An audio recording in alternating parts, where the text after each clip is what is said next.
درس قرآن یا درس حدیث، یہ دونوں اتنی اہم چیزیں ہیں کہ اگر انسان ان کو صحیح اصول کے مطابق درس درس قرآن اور درس حدیث دے تو وہ آدمی بہت جلد ترقی کر سکتا ہے۔ ترقی کرنے کا مطلب یہ ہے کہ وہ بندہ اس درس قرآن اور درس حدیث کے ذریعے اگر ٹھان لے اور عزم کر لے تو پورے وہاں کے علاقے میں انقلاب برپا کر سکتا ہے، کیونکہ یہ قرآن یہ بھی ایک اپنی تاثیر رکھتا ہے، اور درس جو حدیث ہے، حدیث بھی پیارے آقا صلی اللہ علیہ وسلم کے فرامین ہیں، ان کے اندر بھی تاثیر ہے۔ تو اگر کوئی آدمی ان کو اپنا لیتا ہے تو اللہ تعالیٰ نے ان کے اندر بڑی تاثیر رکھی ہے، اور ان کو اگر صحیح آداب کا خیال کرتے ہوئے آدمی اگر دے درس قرآن اور درس حدیث تو بہت زیادہ خود کو بھی فائدہ ہوتا ہے، اور سامعین اور آپ کے جو مقتدی ہیں، جو آپ کے جمعے کے مقتدی ہیں، وہ بہت زیادہ فائدہ اٹھا سکتے ہیں۔ یہ درس قرآن جو ہوتا ہے اصل میں اس میں دو قسمیں ہوتی ہیں۔ ایک تو ہے کہ کسی خاص موضوع پر آپ نے درس قرآن دینا ہے، اور دوسری صورت یہ ہوتی ہے کہ آپ کسی مخصوص صورت یا کسی ایک خاص آیت پر درس قرآن دینا چاہتے ہیں۔ تو ان دونوں کی تیاری کا تھوڑا سا طریقہ جو ہے وہ مختلف ہے، بس تھوڑا سا مختلف ہے، اتنا زیادہ نہیں۔ اور اب ہم ہر ایک کے تیاری کا طریقہ اور اس کو بیان کرنے کا طریقہ انشاءاللہ بتائیں گے۔ پہلا جو ہے موضوعاتی درس قرآن، اس کی تیاری کے لیے سب سے پہلے تو یہ ہوتا ہے کہ آپ موضوع کا انتخاب کریں، اور موضوع کے اندر آپ نے اس چیز کا خیال کرنا ہے کہ ایسا موضوع ہو جس پر لوگ عمل بھی کر سکتے ہوں۔ نمبر دو، ایسے موضوع پر گفتگو کریں کہ جس کی معاشرے میں فوری ضرورت ہو۔ نمبر تین، ایسا موضوع ہو کہ جو سدا بہار ہو، یعنی ایسا موضوع جو ہر زمانے میں جس پر بات کرنے کی ضرورت رہی ہے، جیسے والدین کے حقوق ہیں، صلہ رحمی ہے، رشتہ داروں کے ساتھ اچھا سلوک کرنا ہے، اسی طرح غریبوں کے ساتھ ہمدردی کا معاملہ کرنا ہے، اپنے ماتحتوں کے ساتھ حسن سلوک کرنا ہے، اپنے پڑوسیوں کے ساتھ اچھا طریقہ اور اچھا برتاؤ کرنا ہے۔ یہ ساری ایسے موضوعات ہیں کہ جو سدا بہار کہلاتے ہیں۔ تو آپ نے موضوع ایسا رکھنا ہے کہ جس کا عمل سے تعلق ہو، اور وہ موضوع جس پر لوگ عمل آسانی سے کر سکتے ہوں۔ جب موضوع کا انتخاب ہو گیا تو اس کے بعد پھر اس موضوع سے متعلقہ آپ نے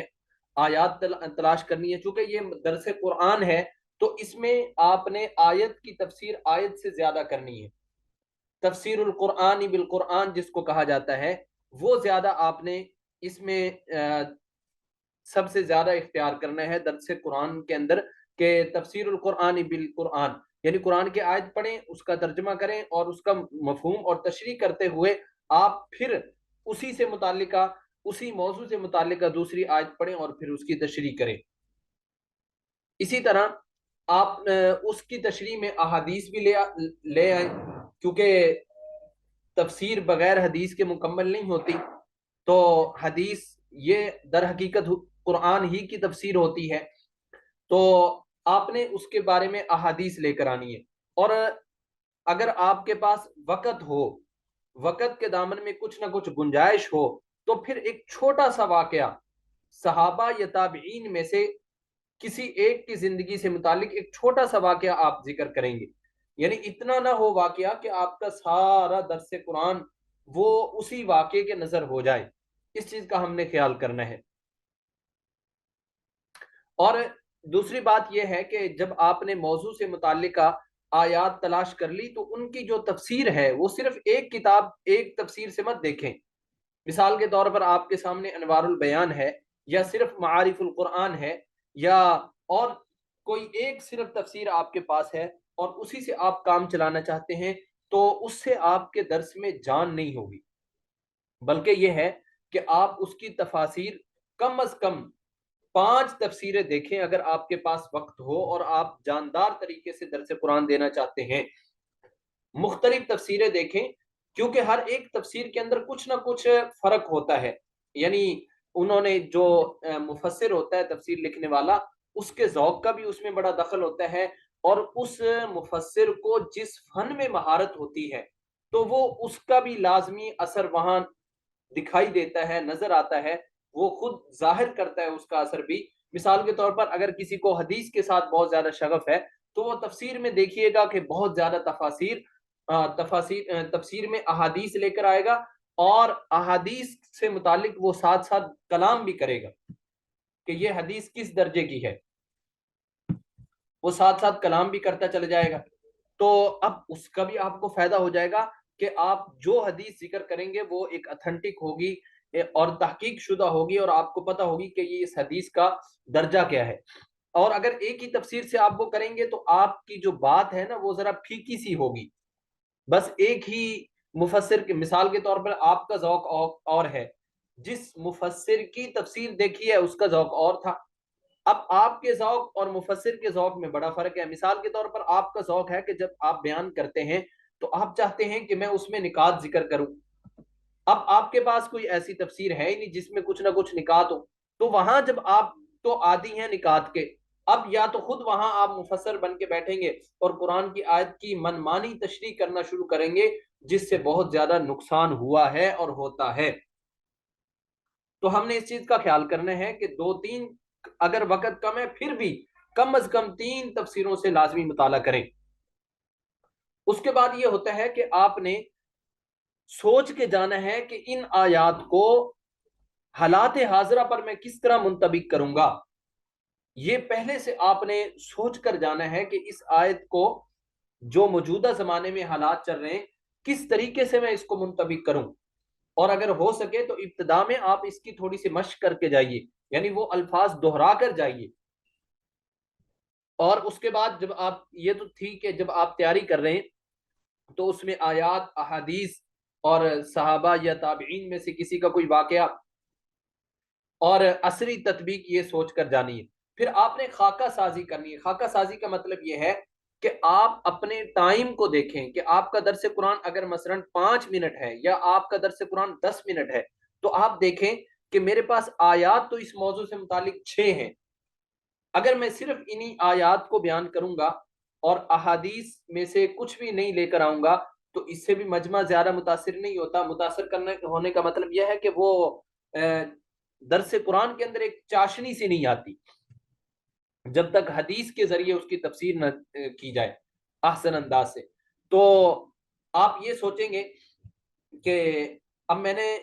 6 آیات میں سے 3 کو اگر میں لوں اور ہر آیت پر میں 2 منٹ بات کروں تو میرے یہ 6 منٹ یہ بن گئے ہیں۔ اب اس کے بعد آپ دیکھیں کہ جو اس موضوع سے متعلقہ آپ کو احادیث ملی ہیں وہ ملی ہیں 5-6، وہ بھی مثال کے طور پر 6 حدیثیں آپ کے پاس، تو ان میں سے بھی آپ دیکھیں کہ میں کون سی ایسی حدیث، یعنی ان 6 میں سے آپ چناؤ کریں اور سوچیں کہ کون سی ایسی حدیث میں بیان کروں کہ جس کو سن کر لوگ زیادہ عمل کے لیے تیار ہو جائیں۔ بعض حدیثیں ایسی ہوتی ہیں اس کے اندر بہت زیادہ فضیلت ذکر کی جا رہی ہوتی ہے، اور ظاہر بات ہے انسان جب فضائل سنتا ہے تو پھر اس کے اندر عمل کا جذبہ پیدا ہوتا ہے، تو آپ اس حدیث کو لے کر آئیے اور آپ اس کو ابتدا میں اپنے درس قرآن کو لکھتے چلے جائیں ہلکا ہلکا، یعنی ایک ڈائری پر بے شک آپ اس کو لکھیں کہ قرآن کی یہ آیت اور 3 آیتیں، پھر آگے وہ 3 حدیثیں اشارتاً، اور اگر وقت ہو تو پوری پوری حدیثیں آپ لکھ لیں۔ اور اس کے بعد آپ جب خاکہ سازی کر لی تو یہ آخر میں اپنے درس قرآن کا جو خلاصہ آپ نے ذکر کرنا ہے اور جو پیغام دینا ہے یہ بھی پہلے سے لکھ کر لے جائیے، یا آپ پہلے سے اس کو دہرا لیں کہ میں آخر میں لوگوں کو پیغام کیا دوں گا، میں لانا کس بات پہ چاہتا ہوں۔ جس موضوع پر میں نے ابتدا میں احادیث پیش کی، آیات پیش کی، احادیث پیش کی، صحابہ کے واقعات ذکر کیے، پھر اس کو عصر حاضر پر بھی منطبق کیا، تو کیا آخر کے اندر کوئی ایسے الفاظ میرے پاس ہیں کہ وہ میں بولوں اور پورے میرے درس قرآن کا خلاصہ ہو جائے؟ تو وہ الفاظ آپ نے سوچ کر جانے ہیں۔ اور پھر آخر میں دعائیہ کلمات جب درس قرآن آپ دیں گے۔ اچھا، درس قرآن دینے کا میں آپ کو طریقہ، یہ اس کے بعد جو ہے نا آیات کا کسی مخصوص آیت یا مخصوص سورت کا درس قرآن، پہلے اس کا طریقہ پڑھ لیتے ہیں، پھر انشاءاللہ اس پورے درس قرآن کو ادا کرنے اور لوگوں کے سامنے پیش کرنے کا وہ طریقہ میں آپ کو بتاتا ہوں۔ دوسری قسم ہم نے جو ابھی پڑھی ہے وہ ہے مخصوص صورت یا آیت کا درس۔ اگر کسی مخصوص صورت کا آپ نے درس دینا ہے تو جو بھی صورت ہوتی ہے نا، بعض اوقات اس ایک صورت میں کئی مضامین ذکر کیے جاتے ہیں، لیکن پھر بھی ان کے اندر ایک مرکزی مضمون ہوتا ہے، ایک مرکزی مضمون ہوتا ہے۔ مثال کے طور پر والعصر ان الانسان لفی خسر الا الذین آمنوا وعملوا الصالحات وتواصوا بالحق وتواصوا بالصبر۔ اب الا الذین آمنوا وعملوا الصالحات یہ اس کا مرکزی مضمون ہے، یعنی یہاں سے آپ یعنی ایمان اور اس کے بعد عمل صالح، اور تیسری بات وتواصوا بالحق وتواصوا بالصبر، لوگوں کو تلقین کرنا، صبر کی تلقین کرنا۔ اب یہاں ایسے نہیں کر سکتے کہ وتواصوا بالصبر میں آپ صبر کی اقسام ذکر کرنے لگ جائیں اور صبر کے فضائل ذکر کرنے لگ جائیں، وہ ایک ضمناً تو بات آ سکتی ہے، لیکن پورا آپ کا درس قرآن اگر مثلا صرف سورہ عصر سے متعلق تھا اور آپ اس کا مرکزی مضمون صرف یہ لے لیں صبر کو، تو یہ بھی درست نہیں ہوگا۔ اسی طرح آپ اگر اس کا مرکزی مضمون صرف والعصر قسم ہے زمانے کی، ٹائم پر ساری بات آپ کرتے ہیں، حالانکہ باقی جو پوری صورت ہے جو مرکزی مضمون ہے ہم نے اس کو چھوڑ دیا، تو جس بھی صورت یا اگر کوئی بڑی آیت جس پر آپ نے درس قرآن دینا ہے تو اس سے جو مرکزی مضمون نکل رہا ہے، عنوان جو نکل رہا ہے، ہم نے اس پر بات کرنی ہے، یعنی ہمارا پوائنٹ وہ ہے جس پر ہم نے زیادہ گفتگو کرنی ہے۔ باقی جو اس آیت مثلا والعصر ہے، اب آپ قسم ہے زمانے کی، تو اللہ پاک کیوں قسم اٹھا رہے ہیں، اللہ کو کیا ضرورت تھی قسم اٹھانے کی، اور زمانہ کیا چیز ہے، اور ان الانسان لفی خسر، اللہ فرماتے ہیں سارے انسان نقصان میں ہے۔ اللہ نے انسانوں کو تو وما خلقت الجن والانس الا لیعبدون، اللہ تعالیٰ نے عبادت کے لیے پیدا کیا، اور یہاں اللہ فرما رہے سارے انسان نقصان اٹھانے والے خسارے کے اندر ہیں، اور قرآن کہہ رہے ہیں اللہ کا فرمان ہے، تو کیا کون سا ایسا طریقہ اپنایا جائے کہ جس کے ذریعے ساری انسانیت وہ خسارے سے نکل جائے؟ تو اللہ نے اس کا الا الذین آمنوا کے ذریعے استثناء لا کر اللہ نے بتا دیا کہ ہر بندہ نقصان والا نہیں ہے، بلکہ یہ جو اللہ نے ذکر فرمایا یہ ایک اللہ کے انداز تخاطب ہے اللہ تعالیٰ کا، کہ جب بھی کسی کو اپنی طرف متوجہ کرنا ہوتا ہے، مثال کے طور پر آپ کہیں بھئی آپ سب کے سب فیل ہو گئے سوائے فلاں فلاں فلاں فلاں فلاں کے، یہ اب پہلے جب جو لفظ آتا ہے کہ سب کے سب ایسے ہو گئے تو سب کے کان کھڑے ہو جاتے ہیں، یار یہ کیا ہو گیا، تو پھر آگے استثناء کے ذریعے بات کو پیش کیا جاتا ہے،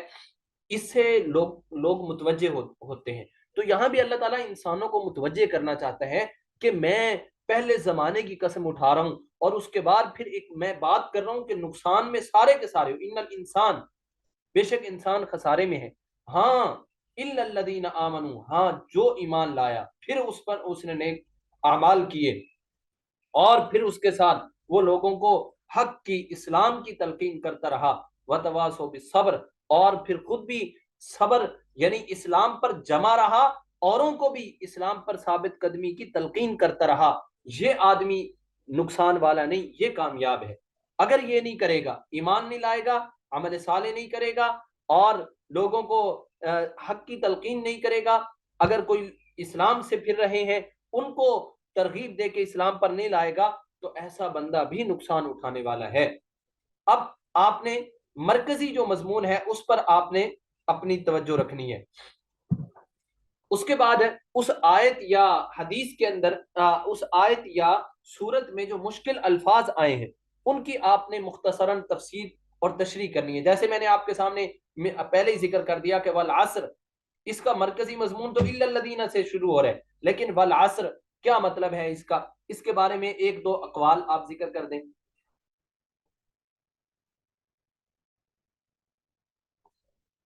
اور اسی طرح وتواصوا بالحق، حق سے کیا مراد ہے یہاں، اس کی آپ تشریح کریں گے۔ وتواصوا بالصبر، صبر کی کتنی اقسام ہیں، اور یہاں صبر سے کیا مراد ہے اللہ تعالیٰ کی، اور اس کے بارے میں مفسرین کے کیا اقوال ہیں، یہ آپ نے ذکر کرنے۔ اس کے بعد آپ نے اسی موضوع سے متعلق احادیث بھی لے کر آنی ہے، اور حضور صلی اللہ علیہ وسلم کی زندگی سے متعلقہ کوئی ایک واقعہ جس کو سیرت رسول کہا جاتا ہے اس میں سے، یا صحابہ کے واقعات میں سے، یا آپ عصر حاضر کے جو بزرگ گزرے ہیں یعنی قریب قریب زمانے کے، یا ایسے ہمارے اسلاف جن کو سب لوگ جانتے ہیں، وہ مشہور شخصیات ہیں جیسے شیخ عبد القادر جیلانی رحمۃ اللہ علیہ، مولانا قاسم نانوتوی رحمۃ اللہ علیہ، اسی طرح جو شخصیات مشہور ہیں، تو ان شخصیات کا ان کے کوئی واقعہ اسی چیز سے متعلق ہو تو آپ اس کو ذکر کر سکتے ہیں، آپ اس کو ذکر کر سکتے ہیں۔ تو اور پھر عصر حاضر پر اس آیت کو، اس سورت کو منطبق کرنا ہے، اور پھر آخر میں خلاصہ، پیغام، اور پھر وہی آخر میں دعائیہ کلمات۔ اب میں آپ کو بتاتا ہوں درس قرآن دینے کا طریقہ کیا ہونا چاہیے،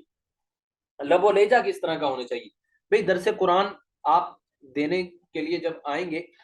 سب سے پہلی بات کہ جس آیت، جس سورت کا آپ نے درس قرآن دینا ہے، پہلے اس کو اچھی طرح تجوید کے ساتھ زبانی یاد کر کے آئیں۔ زبانی کا میں اس لیے کہہ رہا ہوں کہ بعض اوقات ایسا ہوتا ہے کہ آدمی کو قرآن پاک نہیں مل رہا ہوتا، پھر وہاں مسئلہ بنتا ہے کہ آدمی کیسے بیان کرے جی، یعنی جہاں درس قرآن کے لیے گیا تھا وہاں اس کو قرآن پاک نہیں مل رہا، قرآن پاک کا نسخہ نہیں ہے، وہاں ایسی جگہ تھی جہاں آپ کا درس رکھا گیا تھا، تو اب آپ آیت کیسے پیش کریں گی اگر پہلے سے یاد کی ہوگی۔ اور دوسری بات جو میں نے عرض کی ہے کہ تجوید کے ساتھ، یہ اس لیے کہہ رہا ہوں کہ بعض اوقات ہم لوگ قرآن کو اس انداز سے پڑھ رہے ہوتے ہیں کہ سامعین کہتے ہیں یار یہ مولانا صاحب کو سیدھا قرآن ہی نہیں آتا، اور یہ کئی دفعہ ہوا ہے، بندے نے درس قرآن بہترین دیا لیکن ابتدائی جو ہمارا امپریشن عوام پر پڑا ہے کہ ہم نے اس کا تلفظ غلط پڑھ دیا، تو لوگ کہتے ہیں یار اس بندے کو خود قرآن نہیں آتا، اس کو قرآن نہیں آتا، تو اس کی وجہ سے لوگ پھر آپ سے زیادہ وہ اثر نہیں لیتے۔ یعنی ظاہر بات ہے کہ جب آپ کی اپنی شخصیت کی اہمیت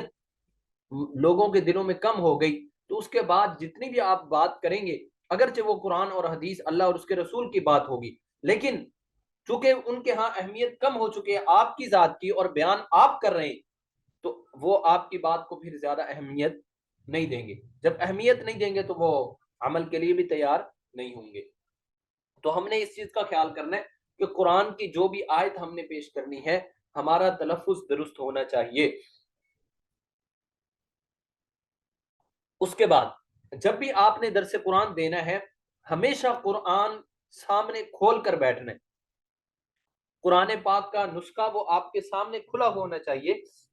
زبانی نہیں۔ کیوں کہ جب آدمی قرآن پاک کا مصحف سامنے رکھتا ہے، اس کا ایک الگ سے مجمع پر اثر ہوتا ہے، اور اب آپ نے مصحف رکھ لیا تو اس کو بڑے ادب کے ساتھ کھولنا ہے، ایک ہاتھ کے ساتھ نہیں، دونوں ہاتھوں کے ساتھ آپ نے قرآن پاک کو کھول کے رکھنا ہے تپائی پر۔ اور اگر آپ نے قرآن پاک تپائی نہیں ہے، ویسے ہاتھ میں لیا ہوا ہے، تو دائیں ہاتھ میں آپ نے قرآن پاک کو رکھنا ہے، دائیں ہاتھ میں۔ اس کے بعد آپ درس قرآن دینے کے لیے سب سے پہلے قرآن پاک کی آیات کی یا آیت کی تلاوت کریں گے، اور تلاوت میں آپ نے بہت زیادہ سر نہیں لگانی، یعنی جیسے عام حالات میں ہم تلاوت کرتے ہیں تو اسی انداز سے آپ نے تلاوت کرنی ہے۔ اگر آپ امام صاحب ہیں تو جس انداز سے آپ نماز میں پڑھتے ہیں وہی انداز یہاں آپ نے اپنانا ہے جی۔ اس کے بعد آپ نے قرآن پاک کی آیت کا ترجمہ کرنا ہے، جب ترجمہ کر دیا تو اس کے بعد پھر آپ نے الفاظ تخاطب لے کر آنے، سامعین مکرم، حاضرین مجلس، اس طرح کے الفاظ آپ کے سامنے جو قرآن پاک کی آیت ابھی پڑھی ہے، اس آیت میں اللہ رب العزت ہم انسانوں کو یہ فرمانا چاہ رہے ہیں، یعنی پہلے ایک یا دو لفظوں میں آپ نے اس پورے جو مرکزی مضمون یا موضوع ہے اس کو ذکر کرنا ہے، پھر آپ نے آگے بات چلانی ہے کہ اس آیت میں اللہ رب العزت ہمیں اس چیز کا حکم دے رہے ہیں، کیوں حکم دے رہے ہیں؟ اس کی وجہ یہ ہے کہ اگر ہم یہ کام کریں گے تو ہمیں یہ فائدہ ہوگا، جیسا کہ اللہ تعالیٰ قرآن پاک میں فلاں آیت میں یوں فرماتے ہیں، اور اسی طرح اللہ تعالیٰ قرآن پاک کی فلاں آیت میں یہی بات ذکر فرماتے ہیں. اگر ہم یہ کریں گے تو اللہ تعالیٰ قرآن میں ہی فرماتے ہیں یوں ہوگا تمہارے ساتھ. اور اگر ہم ایسا نہیں کرتے تو اللہ کا قرآن یوں فرماتا ہے کہ ایسے ہوگا. اور اگر ہم ایسا کر لیتے ہیں تو اللہ کے نبی نے اس کے بارے میں یہ خوشخبری دی ہے. ایسے آپ حدیث لے آئیں. اور پھر آپ دیکھیں گے صحابہ کی زندگی کو بھی اگر ہم قرآن کی اس آیت کے منظر میں دیکھیں تو صحابہ کی زندگی بھی عین اس کے مطابق ہمیں نظر آتی ہے. جیسا کہ فلاں صحابی کا یہ ہوا تھا اور یہ ان کا معاملہ. یعنی اس انداز سے آپ نے قرآن، حدیث اور صحابہ کے یا نبی صلی اللہ علیہ وسلم کی اپنی عملی زندگی سے آپ نے کوئی نہ کوئی ایک واقعہ پیش کرتے ہوئے عوام کو وہ کرنا ہے. اور اس میں جو لب و لہجہ ہوگا وہ نہ جوشیلا ہو نہ سریلا ہو، بالکل سادہ انداز، سمجھانے والا. جس انداز سے آپ سبق، آپ نے دیکھا ہوگا آپ کے جو اساتذہ سبق پڑھاتے ہیں، جو ان کا اس وقت لب و لہجہ ہوتا ہے وہی درس قرآن کا لب و لہجہ. ہاں اس میں ایک تھوڑا سا خیال کرنا ہے کہ ہم نے آواز کو ہلکا پھلکا اتار چڑھاؤ دینا ہے. اور دوسری بات اس میں اشارات ضرور کرنے ہیں. تیسری بات، ہمارے چہرے کے تاثرات بھی جو آیت جو حدیث ہم بیان کریں، چہرے کے تاثرات بھی اسی کے مطابق ہونے چاہیے. درس قرآن کے اندر آپ مولانا اسلم شیخ پوری صاحب رحمۃ اللہ علیہ فوت ہو گئے ہیں. ویسے ان کے یوٹیوب پر، نیٹ پر بہت سارے بیانات ہیں درس قرآن ان کے نیٹ پر موجود ہیں، تو آپ ان کو دیکھیے گا، اس سے آپ یہ طرز سیکھ سکتے ہیں. اسی طرح ڈاکٹر اسرار احمد صاحب، وہ بھی درس قرآن بہت شاندار انداز سے دیتے تھے، ان کا درس قرآن بھی آپ دیکھ لیجئے. یہ تو، اور اس کے بعد آپ نے جب درس قرآن ختم ہو گیا، آپ نے سب لوگوں کا شکریہ ادا کرنا ہے، جزاکم اللہ خیرہ کہنا ہے، دعائیہ کلمات کہنے ہیں. اس کے بعد آپ نے جب قرآن پاک کو بند کرنا ہے، قرآن پاک جو مصحف ہے وہ بھی دونوں ہاتھوں سے آپ نے بند کرنا ہے. یعنی ایسا نہیں کرنا کہ ایک ہاتھ سے آپ قرآن بند کر رہے ہیں اور مجمع کی طرف دیکھ رہے ہیں، نہیں، دونوں ہاتھوں سے انتہائی ادب کے ساتھ قرآن پاک کو آپ نے بند کرنا ہے. لوگ ہمارے ایک ایک عمل سے سیکھتے ہیں. اگر ہم قرآن کو غیر اہم کتاب سمجھتے ہوئے نعوذ باللہ ایک ہاتھ کے ساتھ بند کرتے ہیں تو لوگ کہتے ہیں یار جب اس مولانا صاحب کے ہاں قرآن کی اتنی اہمیت نہیں ہے، اتنا ادب جب یہ خود نہیں کرتے تو ہمیں کیا سکھائیں گے. تو اس طرح کی باتیں ذہن میں آنے لگ جاتی ہیں. تو ہم نے اس انداز کو، اس طرح کا طریقہ اپنانا ہے کہ جس سے سارے کے سارے لوگ بھرپور فائدہ اٹھا سکے. اب اس کے بعد ہے جی، ہم آپ کو درس حدیث کی طرف لے کر چلتے ہیں.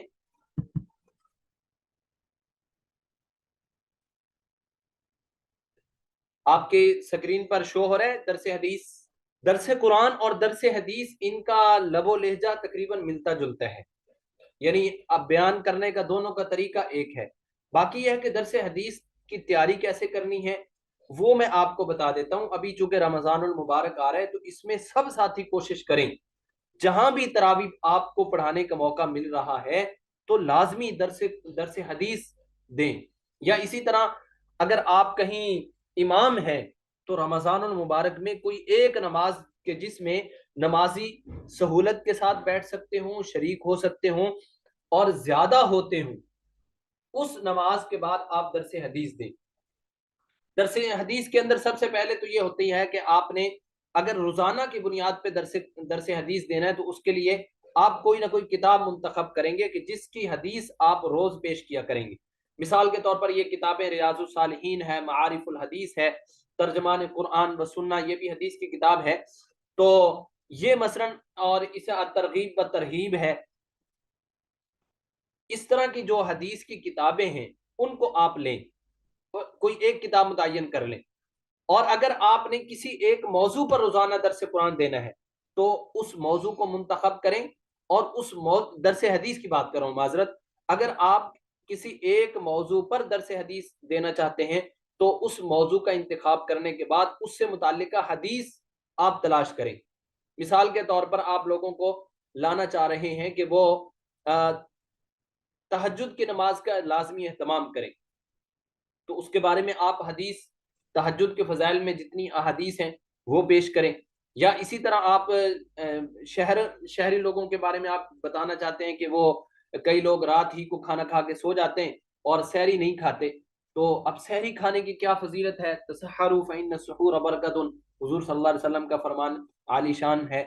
تو اب آپ اس سے متعلقہ حدیث لے کر آئیں اور حضور کا عمل بتائیں کہ حضور سحری کس وقت کھایا کرتے تھے، صحابہ اکرام کس وقت سحری کیا کرتے تھے یہ۔ اور اس میں ایک اور بات یاد رکھیے، جب آپ درس قرآن دیں، وہاں یہ بات رہ گئی تھی، یہاں میں کر رہا ہوں، درس قرآن دیں تو وہاں آیت کا نمبر اور پارا نمبر اور سورت نمبر، درس قرآن میں جب بھی آپ نے کوئی آیت پیش کرنی ہے تو اس میں پارا نمبر، سورت نمبر اور آیت نمبر، یہ 3 چیزیں مینشن کرنی ہے۔ یہاں بھی آپ نے جب حدیث ذکر کرنی ہے تو حدیث کا اصل حوالہ اور حدیث کا جو نمبر ہے یہ آپ نے اس میں ذکر کرنا ہوگا۔ اور درس قرآن اور درس حدیث کے اندر تھوڑا سا ایک فرق ہم رکھیں گے کہ وہاں تو ہم یوں کرتے تھے کہ جیسے ہم نے درس حدیث میں درس قرآن میں قرآن پاک کی آیت پڑھی، پھر ہم نے اس کا ترجمہ کیا اور پھر اس کی تشریح کی۔ یہاں ہم تھوڑا سا انداز تھوڑا بدلیں گے، وہ انداز یہ ہوگا کہ سب سے پہلے ہم حدیث پڑھیں گے، حدیث پڑھنے کے بعد ہم کہیں گے او کما قال علیہ الصلوۃ والسلام، اور اب اس کے بعد آپ کہیں گے سامعین محترم، اس حدیث جو یہ حدیث مبارکہ بخاری شریف کی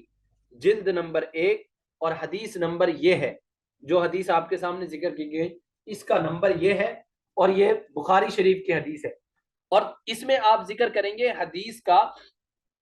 جو راوی، یعنی وہ راوی کوئی نہ کوئی صحابی ہی ہوتا ہے،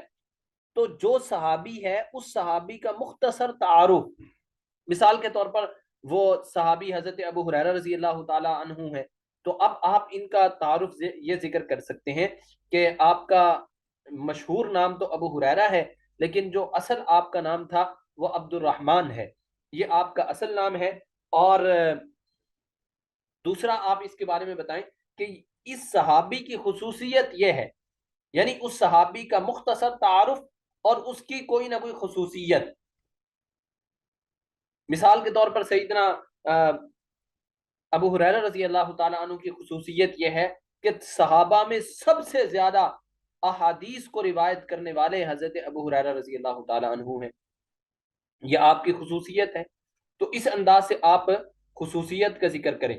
اس کے بعد جب آپ نے صحابی کی خصوصیت کا ذکر کر لیا، پھر حدیث کا ترجمہ پیش کریں کہ اب سیدنا ابو ہریرہ رضی اللہ تعالی عنہ نے نبی صلی اللہ علیہ وسلم کا جو فرمان عالی شان ہمیں سنایا اور جو میں نے آپ حضرات کے سامنے بیان تلاوت کیا ہے اس کا ترجمہ یہ ہے، اور پھر اس کی تشریح ذکر کریں۔ اور پھر اس حدیث سے اگر کوئی نقطہ نکل سکتا ہے، کوئی نکات نکل سکتے ہیں تو وہ آپ عوام کے سامنے پیش کریں، اور پھر اس حدیث کو عصر حاضر پر منطبق کریں۔ اگر وہ اس موضوع پر ہے حدیث کے جو عصر حاضر، مثال کے طور پر آپ سحری کی فضیلت پر بات کرنا چاہ رہے تھے، تو آپ اس کو عصر حاضر پر یوں منطبق کریں گے کہ بھئی ہمارے ہاں آج کل لوگوں میں یہ ایک رواج بنتا چلا جا رہا ہے کہ جو نوکری پیشہ لوگ ہیں، جاب والے لوگ ہیں، وہ کہتے ہیں جی اگر ہم سحری کے وقت بھی اٹھیں، رات کو تراویح پڑھ کے سوئے، وہ لیٹ ہو گئے، پھر سحری کے وقت بھی اٹھیں پھر ہم لیٹ ہو جائیں گے، ہماری نیند پوری نہیں ہوگی، ہم بر وقت اپنے وہاں نہیں پہنچ سکتے۔ تو اب آپ ان کو ترغیب دیں کہ دیکھو آپ تھوڑے سے وقت پہلے، صرف آدھا گھنٹہ پہلے اٹھ جائیں، صرف آدھا گھنٹہ، اس آدھا گھنٹے میں 2 رکعت آپ صرف نماز تہجد پڑھیں، اور اس کے بعد آپ سحری کھائیں، 20 منٹ میں آپ آسانی سے کھانا کھا سکتے ہیں۔ اس انداز سے آپ یعنی حالات حاضرہ کو ذکر کر کے پھر حدیث کو اس پر منطبق کریں کہ دیکھو اللہ کے نبی نے ہمیں تو یہ ترغیب دی ہے، اور اللہ کے نبی کا اپنا عمل اس کے بارے میں یہ ہے، اور پھر آخر میں آپ نے خلاصہ ذکر کرنا ہے۔ اب میں درس قرآن اور درس حدیث کا آپ حضرات سے وقت ذکر کرنے لگا ہوں کہ کم از کم اس کا وقت ہونا کتنا چاہیے۔ بھائی اگر آپ اپنا درس حدیث کی بات کر رہا ہوں، اس کو کامیاب کرنا چاہتے ہیں اور روزانہ کی بنیاد پر درس حدیث دینا چاہتے ہیں تو اس کا دورانیہ صرف 4 سے 6 منٹ ہو، صرف 4 سے 6 منٹ، اس سے زیادہ اس کا ٹائم نہ ہو۔ لوگ اس سے زیادہ سننے کے لیے تیار نہیں ہوتے، بالخصوص رمضان میں ہر بندہ اس کے اپنی مصروفیات اپنے کام ہوتے ہیں، تو وہ اس سے زیادہ درس حدیث سننے کے لیے تیار نہیں۔ اسی طرح اگر آپ درس قرآن روزانہ کی بنیاد پر دیتے ہیں، ویسے تو حضرت عبداللہ بن مسعود غالباً رضی اللہ تعالیٰ عنہ، ان کا یہ عمل تھا کہ وہ فرمایا کرتے تھے، بلکہ حضرت عبداللہ بن زبیر رضی اللہ تعالیٰ عنہ کا یہ عمل تھا کہ آپ ہفتے میں صرف 2 بار درس قرآن دیتے تھے۔ حالانکہ آپ کی گفتگو میں اللہ نے بڑی تاثیر رکھی تھی، اور آپ سے بہت سارے صحابہ بھی مطالبہ کرتے تھے کہ آپ درس قرآن روزانہ دیا کریں، تو فرمایا کرتے تھے کہ نہیں، جب روزانہ درس قرآن دیا جاتا ہے تو لوگ اس کو اتنی اہمیت نہیں دیتے، اور اس میں دلچسپی لوگوں کی کم ہو جاتی ہے۔ فرمایا کرتے تھے کہ میں روزانہ درس قرآن دیتا ہوں، روزانہ نہیں دینا چاہتا، بلکہ ہفتے میں 1 بار یا 2 بار میں دیتا ہوں، تو اس سے یہ ہے کہ لوگوں کی دلچسپی بھی بڑھ جاتی ہے، اور لوگ اس کو بات کو اہمیت بھی دیتے ہیں، درس قرآن سننے کو اہمیت بھی دیتے ہیں۔ اگر آپ کا روزانہ کا درس قرآن ہے تو بھائی پھر اس کا بھی وقت یہی 4 سے 6 منٹ، صرف 4 سے 6 منٹ۔ اور اگر آپ ہفتے کے بعد درس قرآن دیتے ہیں، اس کا دورانیہ صرف 15 سے 20 منٹ یا 25 منٹ، بس اس سے زیادہ آپ کا درس قرآن نہیں ہونا چاہیے، چاہے لوگ جتنا بھی آپ سے مطالبہ کریں، جتنا بھی شوق دلائیں، شوق کا اظہار کریں اور کہیں کہ حضرت آپ ہمیں لازمی اتنا وقت، آپ نے بات جلدی ختم کر دی، آپ اور تھوڑا سا وقت لے جاتے، نہیں، اس چیز کو نہیں دیکھنا۔ عوام کی جو باتیں ہوتی ہیں نا، یہ تھوڑے وقت کے لیے ہوتی ہیں، اور یہ جذباتی باتیں ہوتی ہیں۔ کبھی بھی عوام کی باتوں میں آ کر آپ نے نہ کوئی بڑا سٹینڈ لینا ہے، بڑا اقدام اٹھانا ہے، بلکہ خود سوچ سمجھ کے حالات کی ضرورت کو دیکھتے ہوئے آپ نے جب بھی زندگی میں کوئی بھی بڑا کام کرنا ہے تو اس کے لیے حالات کو خود دیکھ کر اور اپنے بڑوں سے مشورہ کر کے قدم اٹھانا ہے۔ صرف عوام کے کہنے سننے سے آپ نے کبھی کوئی بڑا قدم نہیں اٹھانا۔ یہ زندگی بھر کے لیے آپ حضرات میری طرف سے یہ ایک کہہ لیں کہ وصیت کہہ لیں، نصیحت کہہ لیں، اس کو ذہن میں رکھیے گا، کیونکہ میں خود اس معاملے سے گزر چکا ہوں، اور یہ ہمارے اساتذہ بھی یہی فرمایا کرتے تھے کہ عوامی جو باتیں ہوتی ہیں یا عوام کے جو کمنٹ ہوتے ہیں، جو رائے ہوتی ہے نا، وہ اتنا پختہ نہیں ہوتی، بلکہ وہ بدلتی رہتی ہے۔ آج لوگ آپ کے ساتھ ہیں، اگر چھوٹی سی غلطی آپ سے ہو گئی، وہی جو آپ سے محبت کا دعویٰ کیا کرتے تھے، دوسرے دن وہی سب سے بڑے مخالف ہوں گے آپ کے۔ تو اس لیے عوام کی وجہ سے کبھی کوئی بڑا سٹینڈ نہیں لینا، اس چیز کا خیال کیجئے گا۔ اور درس حدیث کے اندر بھی آپ نے جو حدیث پڑھنی ہوگی، جو آپ نے حدیث ذکر کرنی ہے، کوشش کریں وہ زبانی یاد کر لیں۔ اگر زبانی یاد نہیں بلکہ آپ نے دیکھ کر ہی پڑھنا ہے، تو اس میں آپ نے یہ خیال کرنا ہے کہ اس کا جو اعراب ہے وہ درست ہونا چاہیے۔ حدیث کا جو اعراب آپ حدیث پڑھیں گے وہ صحیح ہونا چاہیے، ایسا نہ ہو کہ اس میں اعرابی اعتبار سے، صرفی اور نحوی اعتبار سے غلطیاں ہوں، یہ بھی اچھا نہیں ہوتا۔ اللہ تعالی ہم سب کا حامی و ناصر ہو۔ اگر کسی ساتھی کا سوال ہے تو وہ سوال کر سکتا ہے، پوچھ سکتا ہے۔